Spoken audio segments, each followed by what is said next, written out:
What's going on, everybody? Welcome to another episode of Off the Couch Boxing. I am your host, Rex Ruger, along with my esteemed colleague, the Alexis Arguello, in puppet form.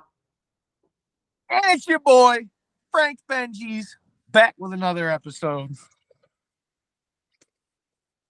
Yeah, and it's going to be a damn good one. And as we said in take one, because this is now take two, great fight last night between the UK's Sonny Edwards and Jesse Bam Rodriguez to unify at the flyweight weight division. Hell of a fight while it lasted. Our guest is here now. So why don't you just shut up about fights? Shut up. You shut up. Nobody asked you about your opinion. It's not expert. That's true. That's true. Yeah. See how much better things work out, man, when we just get guests in here, man, and we don't have to carry this. Although I think we do a pretty good job of carrying this, though, to be honest. But we're going to get a guy in here who knows how to. There he is. Hey, Randall, how are you? No mic. You gotta access the mic. Allow your microphone. Yeah. You got to turn on your microphone down there at the bottom. Got you. There you go. Randall, how are you, buddy? Great and yourself. Good. We're good, man. We're good. And you know what? First of all, before you came on here, man, we were having a discussion, man, about how great your nickname is, because in boxing, it's just so cut and dry. You know what I mean? You pretty much know that the chances of coming into the ring with you and getting knocked the fuck out are high. Very. Knockout. Yeah, very. Yeah, I like that, though, man. It takes a lot of confidence, and you certainly need that, you know, in this sport. You know what I mean? Like, but I got to ask you, though, because there's always been this debate whether punching power is, inherently within somebody, or if it's a learned thing. You know, how did you find out that you had this great punching power? Is it something you developed, or is it something you kind of always had? I mean, everybody punches hard with them little gloves on, but to create the power that you're looking for, you have to be taught. Yeah. And so who would you give credit to that taught you? I mean, Tommy Brooks showed me something when I was like 16, 17 years old. Yeah. And when I tell you, I used to practice this like rigorously every day. Before I did anything else, he would have me go around the ring doing this one thing, and I'm telling you, it was stupid to me, but it paid off in the end. And what was it? Something like a step or a twisting of the? Yep, just step, and twisting your body with the right hand. Step, twist. Body mechanics. Yeah, like I used to do that like 3 rounds before I did anything else in the ring. And this was every day. And then after he left, I continued to do it myself. And is there somebody specifically that got you into boxing? Like with like when you were young, did you have that guy that you looked at and wanted to emulate? Nah, because I mean, what got me wanting to go to the gym and boxing, I used to fight a lot on the street. Yeah. I used to fight a lot. I would fight for anything. Yeah. And the dynamics in the streets had changed. You know, you beat a guy up, they're gonna go home and get a gun and come back and shoot you. You better believe that. Yeah, it didn't. And fighting really didn't. It wasn't. I mean, I didn't care nothing about fight. I'll fight just to fight. It didn't matter. So, it ain't changed much. They still don't shoot you now. No. And I just had to find another way to, keep myself out of trouble. Yeah. So boxing provided that for you then. Oh man. Yeah. And so first of all, you got such a great resume of names, but I got to tell my co-host Bengz, he's got a split with our buddy Chop Chop Corley. Chop Chop is a good friend of our show, and he's actually one of those guys that I really truly appreciate because he actually embraces that gatekeeper role. I mean, he doesn't mind being called a gatekeeper. That's not a bad thing always. Hey man. To each his own. I just I can't deal with that right there. That's yeah. it's just the game has changed so much to it's not even worth it, you know? Right. So I take it then. So I take it you being an old school guy with an old school mentality. I probably know what your answer to this is going to be. But when you see these gimmick fights, these Jake Paul type fights, do you like these? Are these good for boxing? You know, I'm two-sided on it. Okay. On one side, I'm glad he's doing it because he's making a shitload of money, and these guys that's supposed to be real professional fighters are sitting on their ass ducking real fights. Yeah. And he's taking more money away from them than they deserve. Right. But they aren't doing anything like you said, though, either. Some of them. Exactly. So I applaud Jake Paul on one end, but it's really not boxing. Yeah. Well, did you happen to catch the one Friday night that he had? Nope. Because it was supposed to be a real boxer, quote unquote, that he was fighting, but I think it was fabricated. I think that was all fabricated. Oh, this looked like an episode of WWE Monday Night Raw. I don't know. This looked pretty fake. Hey. If you want to fight somebody, tell him to fight Antonio Tarver. There you go. Antonio got to be like 50 something right now. So he want to fight old fighters. Tell him to fight Antonio, and then we'll give him some credit. How about Randall Bailey? Can we get the KO King out of retirement? I mean, he want to fight. He don't want to die. Well said, champ. Well said. Yeah, he doesn't want to come out. Yeah, he doesn't want to come out and fight any guy that's calling himself the KO King. I wouldn't want that smoke. Forget that. Life's too short. But I like that answer. I do too. I do too. And I also, you said something very poignant though, because I think you're right with how big social media has gotten. It has made a lot of these guys keyboard warriors in the sense that they bark and woof at each other over the internet. Nothing seems to happen. I mean, it's hard to get me to watch a fight. Yeah. If it's not Canelo or Terrence Crawford, you're probably not gonna get me to watch. Yeah. It just, and plus I know a little bit on the inside of what's going on, and it's just stupid. Yeah. Is Terrence Crawford, would you say right now, is he an active fighter right now that you keep a keen eye on and follow his career? Oh yeah, always, yeah. What is it about him? I mean, obviously we all know he's phenomenal. It's just the talent and the fight that he brings to the ring, man. I mean, no matter who he's in there with, you're gonna want to see him just do what he do. Yeah. Who does he fight next, man? Do you think an Errol Spence rematch is warranted, or did he put it on him enough in that first fight where we don't need to see it again? I mean, man to man, they had an agreement. Yes. Get a man his rematch, and hey, every man go their separate ways, you know? Do you think it ends any differently in a rematch? Nah, but it gives two guys that really want to fight a chance to make another dollar, take care of their families. Because, I mean, we all know what's going to happen in the rematch. Right. It'll probably be Earl's last fight. He going off in the sunset, take care of family, and live the rest of his life okay. Yeah.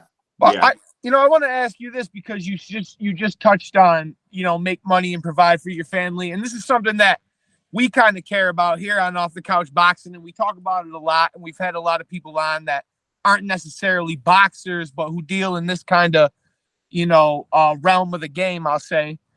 But what do you think about like fighters aftercare and like how there's not really like a fighters union, and there's a lot of guys that could use help, but there's not really help? Like, what do you think about that? That's bad. That's bad. But the reason why it's not, they don't want to let this thing get real national because there's so much money to be stolen behind fighters' backs. Yeah. So without that, there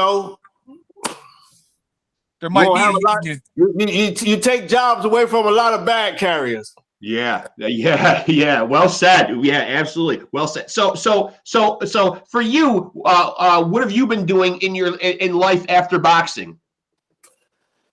Whatever I want to do. I told myself when I retired from boxing, I would get a job. Any job I didn't feel like waking up in the morning going to do, I wasn't going to do. So when I first retired, when I had my last fight in 216, I became a security guard. My grandfather was a security guard, so I said I wanted to be a security guard. So I did security guard.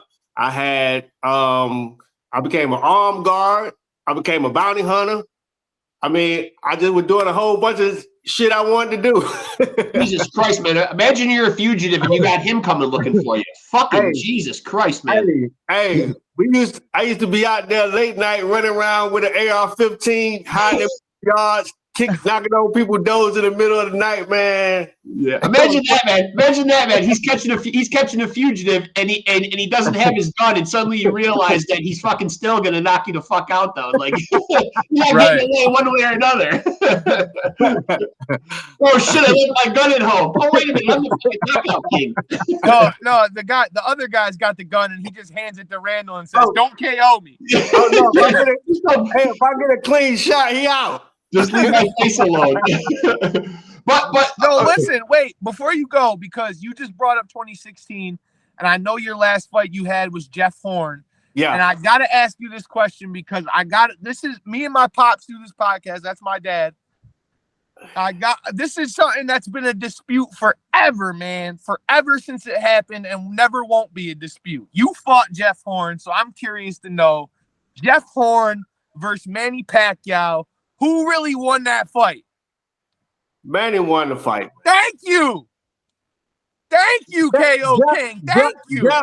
Jeff is a decent fighter, but he ain't beat Manny though. He didn't beat Manny. Yeah. Well, what am I going to say? I'm not going to argue with the KO King. I guess I'm going to change my mind real fast here. How could I not? I just had to ask because you was in there with Jeff Horn. You know what he's capable of. Yeah, that's I didn't think I knew that Manny would be able to do a lot more than what I could do with him. I mean, it comes time when you get in the ring, you know your time is up, and that night I just knew that it was a wrap. Yeah. Now we talk about like past opponents or whatever. For you, is there anybody that resonates in your mind as your toughest opponent? Oh yeah, Hector Lopez was my toughest fight ever. And is he also the guy, because you are known for your punching power, kind of a question in the same vein, do you remember the guy who hit you the hardest? I mean, usually you're doing a lot of the hard hitting. I mean, with those little gloves on, I mean, everybody hits by they all hurt. I mean, if you get hit, you get hit. I don't know. I never really got hit in a fight that made me say, God damn, Yeah. But you've also shown, I've read in past interviews with you, you've also shown a great deal of concern, though, for guys that you have knocked out, though. It didn't always feel good to you, right? I know it was your job or whatever, man, but you didn't really seem to like it, the aftermath and seeing these guys get laid out. Yeah, it bothered me a little bit. You know what I'm saying? It was kind of scary sometimes, You're like, guys hoping they move. But in my head, like when I would train, I would actually not train as hard because I knew just for instance, the only fight I ever trained 1,000% for was Mike Jones. Okay. And you see what happened there. Yeah. And that was my fear my whole career. Yeah. And now what about another guy we've had on the show who we absolutely love on here? Wait, before you continue, I just gotta get this out there because he's there and we're just talking about it. Do you ever wonder what you could have been if you would have sunk it in all the way and just not cared about nobody and just said, I'm gonna go hard? You know what I mean? Do you ever wonder how great, you know what I mean, you potentially could have been? They probably would have thought I was on something because I mean, I really think I probably would have killed somebody. Yeah. You had notorious. Yeah. I just wonder because we all had our high school heyday or whatever where we were good, and it's just something you reflect on and think about. You know what I mean, as an older man. And I was just curious if you ever felt like No. If I would have gone hard 24/7, I'd have killed everybody. This is the thing right here. This is the thing. I used to spar way heavier guys, even when I was at 140. Yeah. I was sparring this guy, Cassius Ali. He was one of the top amateurs. He came up with Glenn Johnson and them in the amateurs, always on the national team. Yep. And I was a 140-pounder, sparring in 18-ounce gloves. Yeah. And he fought at 160. Yeah. Big guy. And I'm talking about he could box, like box. Yeah. And I hit this dude with a left hook and laid him out. Yeah. So really, what you're telling me is your ceiling was almost infinite when it come to weight. You could have kept going. Yeah. Let me tell you this. I knew I could not make 147 pounds no more. Right. When I decided, I said, you know what? I want to fight, but I got to move up to 154. And with the landscape, the way the game is going now, they're not putting these guys in with giving them tough fights. Right. You know, and they say, oh, you got friends in boxing. You don't have no friends in boxing. Right. I don't think I made enemies with nobody in boxing. I called every promoter, every matchmaker, and matchmakers would call me by accident. Yeah.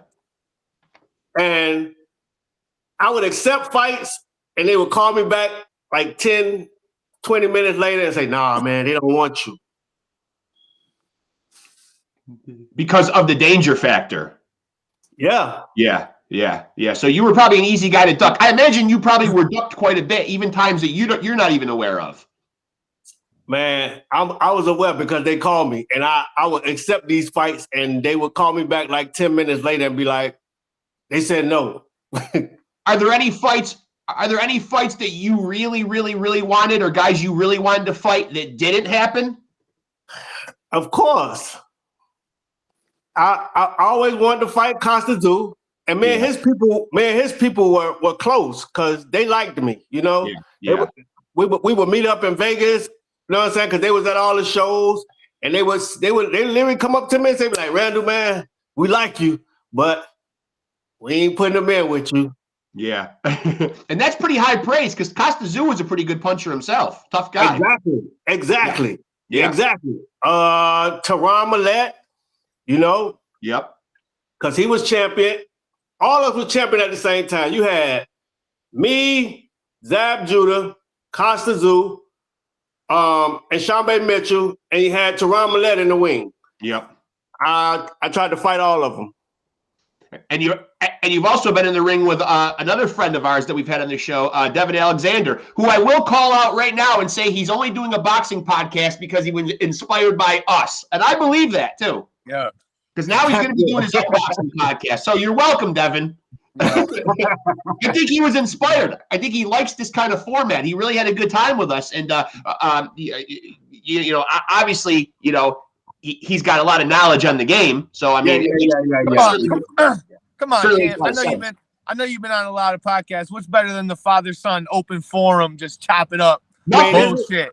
This is pretty good, man. Yeah. That's pretty good. Since we brought him up earlier, man. Since we brought him up earlier, you were in the ring not once but twice with Chop Corley. Yeah. Why 2 fights with him? Well, the first fight, we fought at 140. We both were still signed with Don King, and the first fight, me and my trainer, we wasn't really clicking. Okay. The whole camp was bad. And it just wasn't a good fit because I think I ended up separating from my trainer after that fight. It was just a bad situation. And the second fight came when we both was trying to make our way back up the ladder to get another title shot at 140. Yeah. And we just met at a crossroad. and I knew it was going to be different this time around. Yeah, and it was. It certainly was. And now, obviously, you always hear a lot of talk nowadays in all sports. You always hear the term GOAT thrown around. Who's the GOAT? Who's the GOAT? Do you, in your mind, have an idea who the boxing GOAT is in your mind? Obviously, when we've asked this to a lot of people on here, we've heard everybody from Muhammad Ali to obviously Floyd Mayweather. A lot of different answers. We've heard Muhammad Ali a lot. Yeah, he's a comic.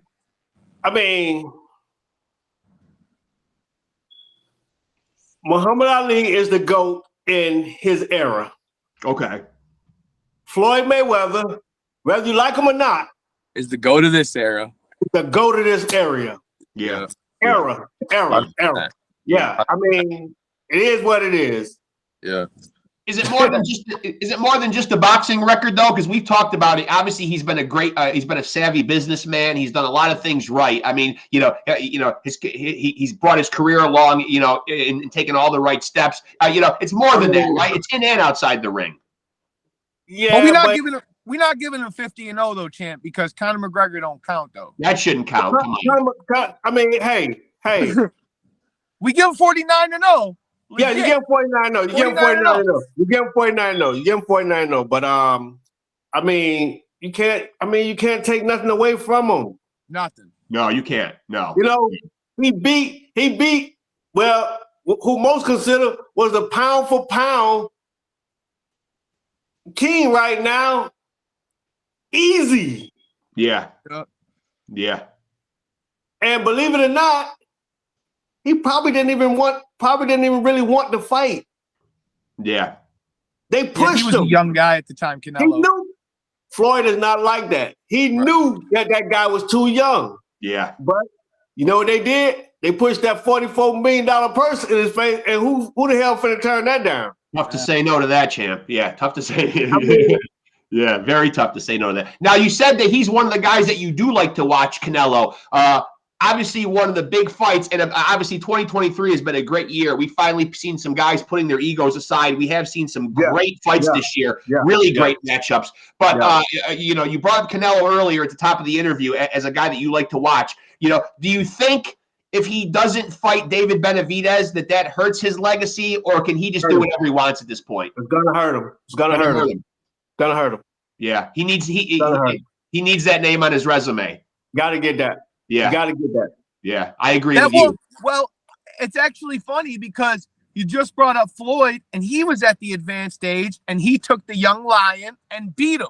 Yeah, exactly. So that's what Canelo's got to do here. He's got to take Benavidez and beat him. He got to do it. He got to do it. And I like Benavidez. I like Canelo, but I just think they got to come to the table and make the money right, because I think Canelo beats Benavidez. Yeah, you and a lot of other people. Yeah, I'm a big Benavidez fan too. I'm a big Benavidez fan. I love Benavidez, but I just think skill wise, you got to do more than just come forward to beat Canelo. Yeah. I think in Canelo's advanced stage though, he's lost some of the head movement and speed that he used to have. So he might be a little easier to find, is all I'm thinking. I just think he's lost.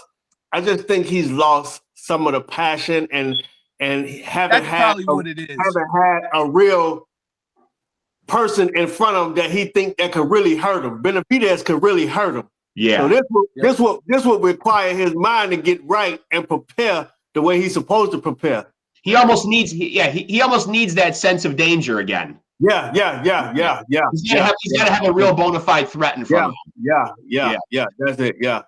Is there anybody else like you obviously talked about Crawford as a guy you like, and Canelo as a guy you like? What about the possibility? And again, this is just playing devil's advocate. We don't know that this is going to happen, but it's been speculated. What if we did see a Canelo Crawford showdown? How does that play out?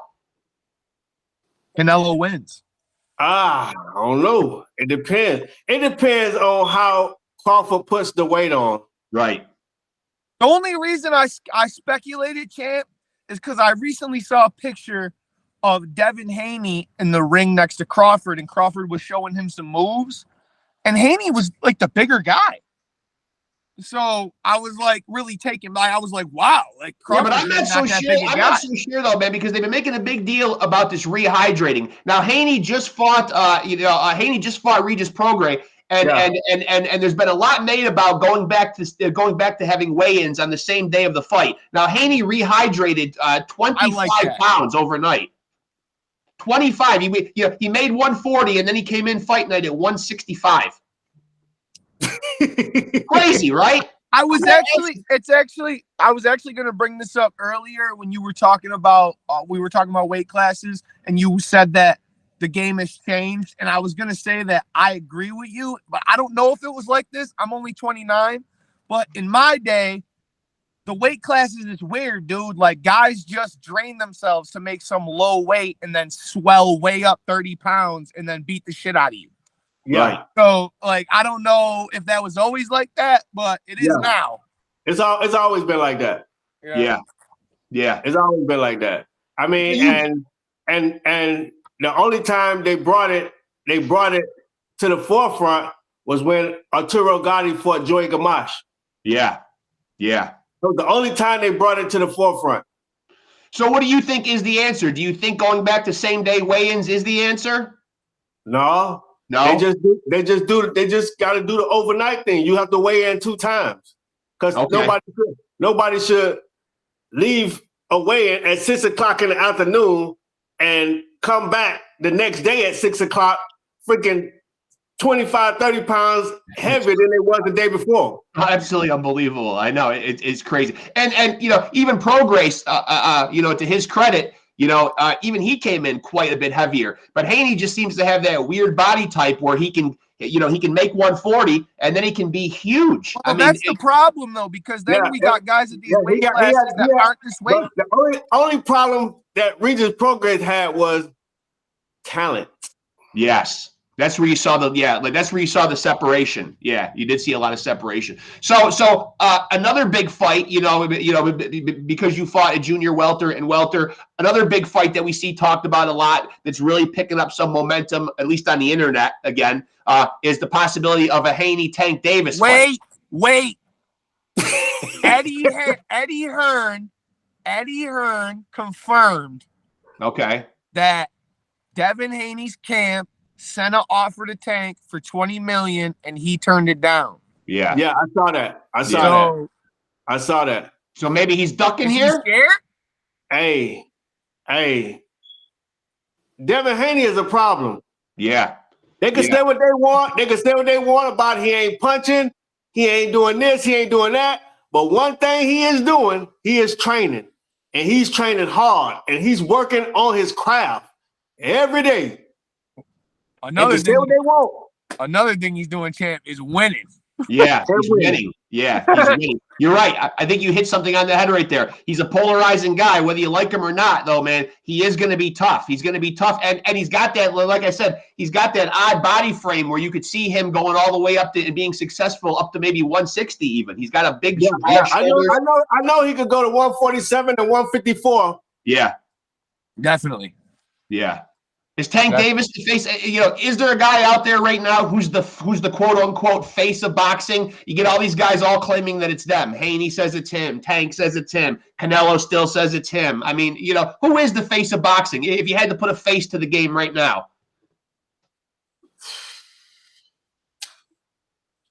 I mean, if you want to put a face, it got to be out of either Canelo or Crawford.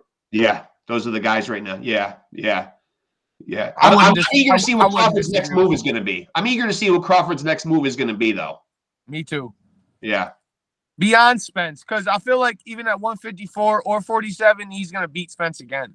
I got to say it's a ballsy move him wanting to take on Canelo, though, because it really is like a win-win for him because he's always going to be the smaller guy or whatever, man. And I see Canelo's point not wanting to take it because if he gets beat, they're going to really ride his ass for getting beat by a smaller guy. It's over. It's over. And if he wins, then they're going to say that he was a weight bully or he picked on Crawford. So he's really but dude, if everybody did that forever, dude, Chris Bird would have never been a 2-time heavyweight champ. Like sometimes you got to fight the dude. You know what I'm saying?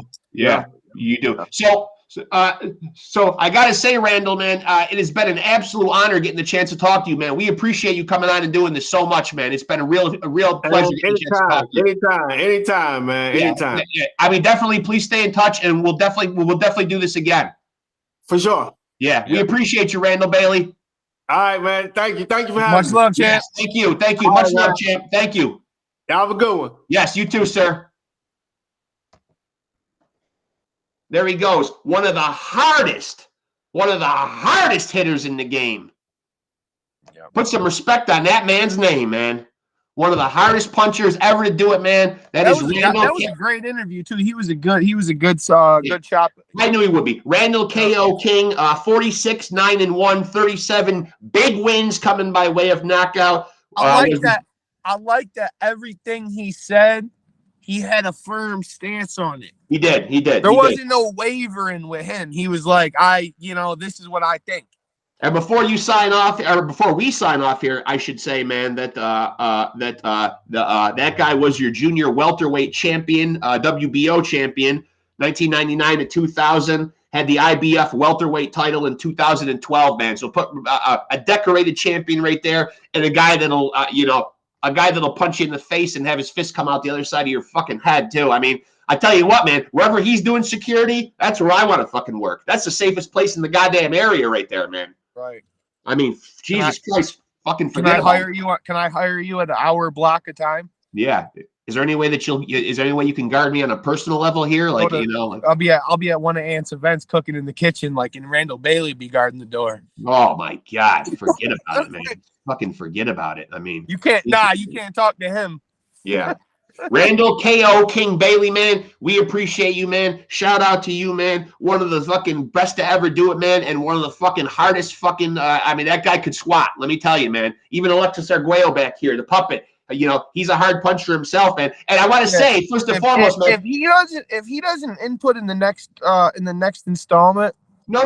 Yeah, but that's the point I wanted to make, though. That's why I got it out in the beginning of the interview, man. The hardest puncher question was his. He slid it over me before the interview, man. So I want to make sure that I got that out there. Instead of waiting to close up the show with it, man, I got his right out of the way.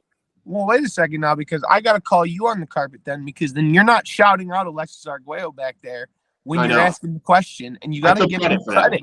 Yeah, give him credit. I took credit where credit was not due in this particular instance, man. So, you're lucky Alexis Arguello doesn't punch a hole fucking through you right now. Jesus Christ. Christ. This episode. Simmer down. Don't give him any ideas back there, man. I see his mustache twitching. I think he's getting foggy back there. He's getting foggy, and he's going to leap one of these days. He can wake up. He could just wake up. And put he could. He could. But anyway, man, big shout out to Randall Bailey, man. An honor and a pleasure getting the chance to talk to him, man. He will definitely be back on again, man. Great guest. A lot of great insightful points, man. Always love talking with these legends, these OGs, man. Put the utmost respect on that man's name, man. And we'll put this one in the books, man. Yeah, and again, find us on YouTube, Off the Couch Boxing. Obviously, that's where we are right here. Hit the notification bell. Find us on Facebook. I'm on TikTok. We're doing all the social media shit. And shout out Gary Busey, because he's really a fucking legend. And I'm going to give you a quote from Gary Busey that I can go 15 seconds with anything. Yeah. And I am going to also add on to that, man. One of my favorite quotes that I like to end the show with. And this is very poignant, especially around the holiday times, kids. You know what I mean? Because you're wanting this and that for Christmas. But what you really want in your heart is to be a champion. One of my favorite quotes that I wrote is. Yeah. One of my favorite quotes that I wrote, from Reckless Rex Ruger to all of you out there, man, that if you're seeking a little more fulfillment in life and you too would like to be a champion, then you must remember, if you want to be a champion, then you must roll with the champs. Sayonara.